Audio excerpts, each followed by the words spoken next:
Hi and welcome to Super C. Sometimes it is quite easy to find the square root of a certain number.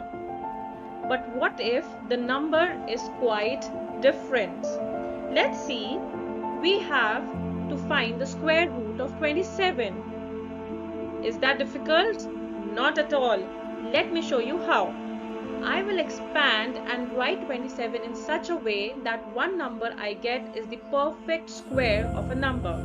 So, how will I write 27? I can write 27 as 25 plus 2. Over here, I know that 25 is the perfect square of 5. So, I will write 5 plus 2, and under 2, I will write the double of 5, that is 10.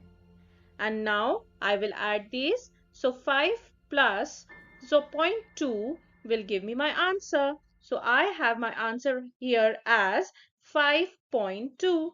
Wasn't that easy? See you in next video. Bye bye.